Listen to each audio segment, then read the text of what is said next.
नमस्कार विद्यार्थी, कक्षा 8 की एसएसटी का बुक का हम अध्ययन कर रहे थे, जिसमें बताया गया कि इकाई एक के अध्याय 2 का हम अध्ययन करेंगे, जिसमें है धर्मनिरपेक्षता की समझ। हमें धर्मनिरपेक्षता के बारे में जानकारी हासिल करनी। अब धर्मनिरपेक्षता के बारे में थोड़ी बहुत जानकारी हमें थोड़ी ज्ञात है, लेकिन इसका आज हम विस्तृत रूप से इसका अध्ययन करेंगे। देखो, इतिहास में धर्म के आधार पर भेदभाव इतिहास के अंदर क्या किए गए हैं कि कई सालों से चीजें चली हुई आ रही है कि इतिहास का अगर अध्ययन किया जाए तो कई राष्ट्रों के अंदर धर्म के आधार पर भेदभाव किया जाता है। हिंदू मुस्लिमों पे अत्याचार, हिंदुओं पे अत्याचार, मुस्लिमों पे अत्याचार, ईसाइयों पे अत्याचार। जहां जो इस धर्म के लोग बहुसंख्यक है, वहां उस अल्पसंख्यकों पे बहुसंख्यक जो धर्म के लोग हैं उनके द्वारा क्या किए जाते हैं, अत्याचार किए जाते हैं। ठीक है, ये अत्याचार अनेक उदाहरण इसके हम दे सकते हैं।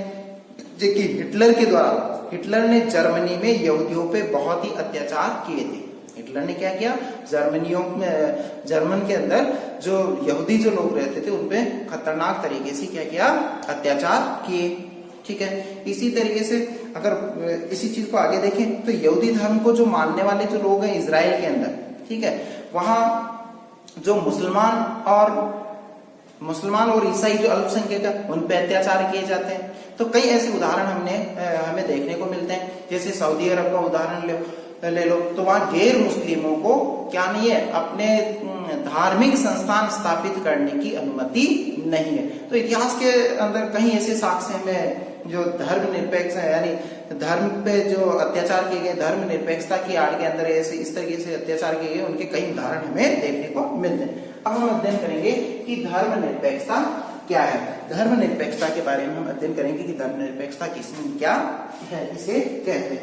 धर्मनिरपेक्षता से तात्पर्य होता है कि किसी भी राज्य का क्या नहीं होना चाहिए, एक आधिकारिक धर्म नहीं हो, तो उसे धर्मनिरपेक्षता कहते हैं। यानी सभी धर्मों का वहां पे क्या किया जाए, समान रूप से आदर किया जाए, सत्कार किया जाए, यानी सर्वधर्म समभाव, सर्वधर्म समभाव।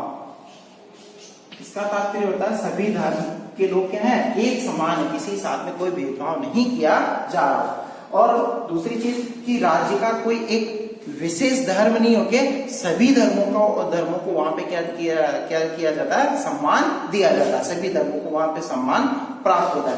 तो उसे धर्मनिरपेक्ष राष्ट्र के रूप में जाना जाता है। भारत एक धर्मनिरपेक्ष राष्ट्र है। यहाँ हिंदू, मुस्लिम, सिख, ईसाई सभी धर्म के लोग यहाँ क्या करते हैं, निवास करते हैं। ठीक है, और भारतीय संविधान सभी को अपने धार्मिक विश्वासों और तौर तरीकों को अपनाने की क्या देता है, पूरी छुट्टी दी।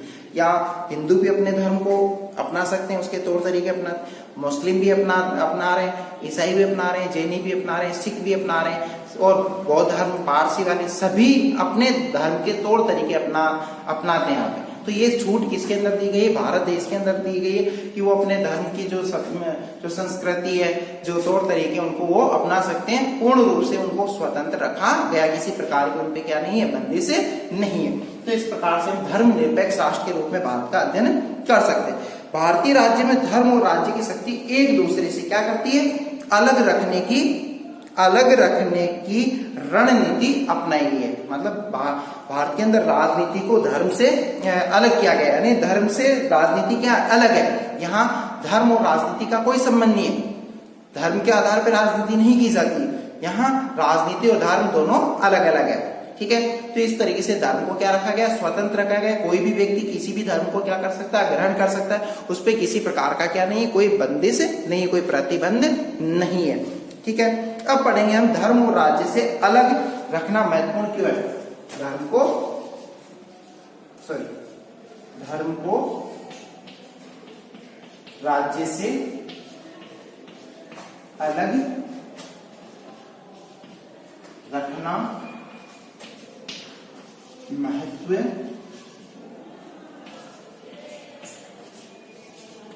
क्यों है, यानी धर्म को राज्य से अलग रखना महत्वपूर्ण क्यों है।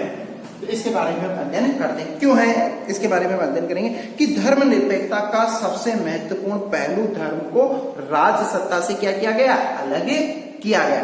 राज सत्ता से धर्म को क्या किया गया, अलग किया गया। तो राज सत्ता अगर अलग है तो धर्म भी भी क्या होगा, इससे अलग होगा।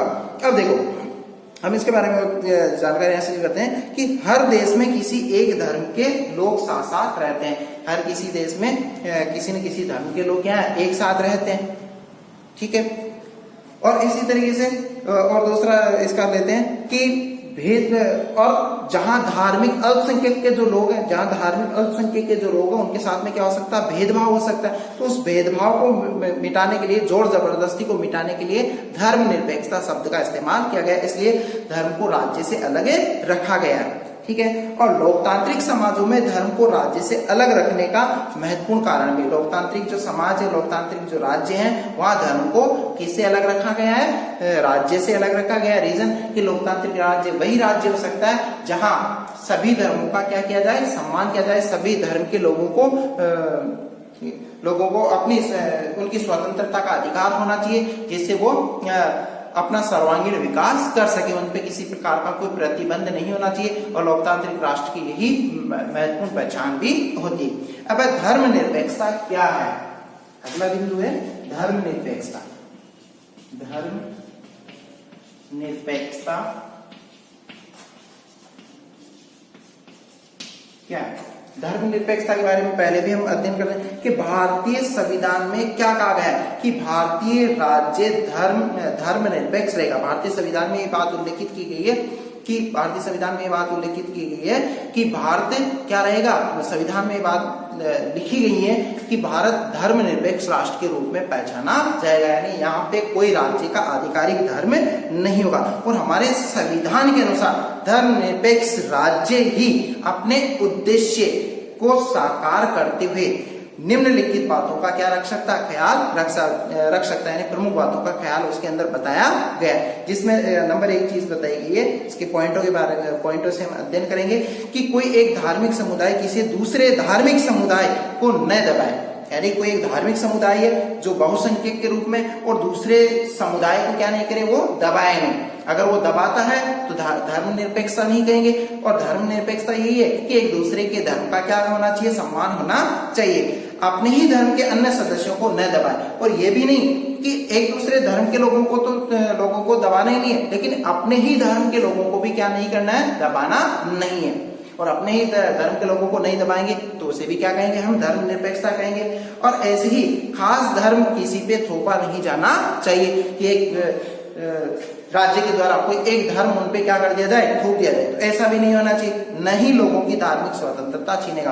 और जो व्यक्तियों को जो स्वतंत्रता मिली है, धर्म से संबंधित जो स्वतंत्रता मिली है, तो वो छीनने का अधिकार भी किसको नहीं है, राज्य को नहीं है। और इस तरीके के दबदबे को रोकने के लिए भारतीय राज्य कई तरह से काम करता है। भारतीय राज्य के अंदर कई प्रकार के कार्य किए गए, जिसमें कि खुद को धर्म से दूर रखा गया, यानी राज्य ने अपने आप को किससे दूर रखा है, धर्म से दूर रखा है, धर्म से अलग रखा है। भारतीय राज्य किसी एक धार्मिक समूह के हाथों में है। भारतीय राज्य क्या है, किसी धार्मिक समूह के हाथों में, न ही राज्य किसी एक धर्म को समर्थन देता, धार्मिक समूह के हाथों में भी नहीं है, और किसी एक धर्म को क्या नहीं देता, समर्थन भी नहीं देता, उसको अलग बताया गया। यानी यहाँ धर्मनिरपेक्षता शब्द का इस्तेमाल सही रूप से यहाँ पे लागू किया गया। यहाँ सभी धर्मों के लोग अपने शिक्षण संस्थान खोल सकते हैं, अपने धर्म का प्रचार प्रसार कर सकते हैं, लेकिन किसी पे थोप नहीं सकते, इस तरीके का उनको अधिकार नहीं दिया गया।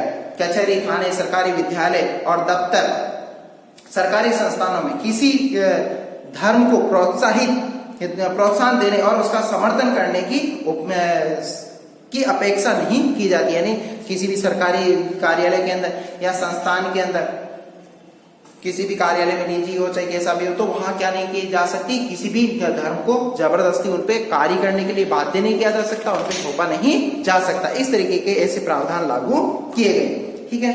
और साथ ही कई ऐसी कहानियों के माध्यम से भी हम इस बुक के अंदर पढ़ सकते हैं, जिसमें बताया गया है कि कहानी के माध्यम से कि किसी धर्म को किसी व्यक्ति पे, या राजकीय विद्यालयों के अंदर किसी एक धर्म की क्या नहीं दी जा सकती, शिक्षा नहीं दी जा सकती, यानी गवर्नमेंट के द्वारा जिनको अनुदान प्राप्त है वहां धार्मिक शिक्षा देना क्या बताया गया, कानूनन जुर्म बताया गया, ठीक है। तो इस तरीके की ये धर्मनिरपेक्षता के बारे में इस अध्याय के अंदर बताया गया है। अब देखो इसमें एक और चीज बताई गई है धर्मनिरपेक्षता के लिए कि भारतीय धर्मनिरपेक्षता दूसरे लोकतांत्रिक देशों की धर्मनिरपेक्षता में किस तरह अलग बताया। भारतीय धर्मनिरपेक्षता दूसरे अन्य जो लोकतांत्रिक देश हैं उनसे किस तरीके से उनको अलग बताया गया। देखो इसके अंदर ये चीज बताई गई है कि धार्मिक संस्थानों का पक्ष लेना हो या धार्मिक स्वतंत्रता को रोकते हो, इसका मतलब है कि विधायिका किसी भी धर्म को राजकीय धर्म घोषित नहीं कर सकती। मतलब विधायिका को क्या नहीं किया गया, किसी भी धर्म को राजकीय धर्म घोषित करने की कोई स्वतंत्रता नहीं है। उसको बिल्कुल क्या किया गया कि वो किसी भी धर्म को क्या नहीं करेगी, स्वीकार नहीं करेगी। सब धर्म उसके लिए क्या है, समान है। सभी धर्मों का उसको सम्मान करना आवश्यक है। भारतीय धर्मनिरपेक्षता और अमेरिकी धर्मनिरपेक्षता के बीच अहम फर्क ऐसा बताया गया है कि अमेरिकी धर्मनिरपेक्षता में धर्म और राज्य के बीच, अमेरिका और भारत के अंदर जो धर्मनिरपेक्षता के बीच स्पष्ट अलगाववाद वो बताया गया कि भारतीय धर्मनिरपेक्षता में राज्य को धार्मिक मामलों में क्या दी गई है, हस्तक्षेप करने की छूट दी गई। धार्मिक मामलों में क्या कर सकता है, उसे छूट दी गई, अधिकार दिया गया कि भारतीय संविधान में छुआछूत को खत्म करने के लिए, भारतीय संविधान में छुआछूत को खत्म करने के लिए हिंदू धार्मिक क्रियाओं में हस्तक्षेप किया है। यानी हिंदू धर्म के अंदर दखलंदाजी दी गई है। संविधान के द्वारा सरकार को यह अधिकार दिया गया है कि वो क्या कर सकती है, हिंदू धर्म के अंदर वो हस्तक्षेप कर सकती है और इस तरीके से हस्तक्षेप कर सकती है कि उसके अंदर छुआछूत जैसे मामले उल्लेखित थे उनको समाप्त किया गया और सभी को एक समान समझा गया है। ठीक है, भारतीय धर्मनिरपेक्षता में राज्य धर्म अलग तो है, मतलब भारतीय धर्मनिरपेक्षता में राज्य धर्म क्या बताया गया, अलग तो बताया गया है, लेकिन उसमें इसका मतलब यह है कि संविधान में दिए गए आदर्शों के आधार पर राज्य किसी भी धर्म के मामलों में हस्तक्षेप कर सकता है। राज्य क्या कर सकता है, किसी भी धर्म के मामलों के अंदर हस्तक्षेप कर सकता है। ठीक है, और इस तरीके से भारतीय राज्य धर्मनिरपेक्ष है और धार्मिक वर्चस्व को रोकने के लिए कई तरह से काम भी करता है। तो इस तरीके से हम कह सकते हैं इस धर्मनिरपेक्षता के अध्याय के आधार पे कि भारत एक धर्मनिरपेक्ष राष्ट्र के रूप में है। ठीक है, और इसी के साथ में अब जो इसके जो महत्वपूर्ण जो प्रश्न बनेंगे वो आपको पीडीएफ के द्वारा सेंड कर दिए जाएंगे। तो आपको इसका विशेष तौर से अध्ययन करना, पाठ को अच्छे तरीके से इसको समझते हुए मैं आशा करता हूँ कि आप लोगों को समझ में आया होगा जो मेरे द्वारा ये बातें बताई गई है। और भी अन्य जो पाठ पढ़ाए गए उनकी पीडीएफ भी आपको सेंड कर दी जाएगी। धन्यवाद।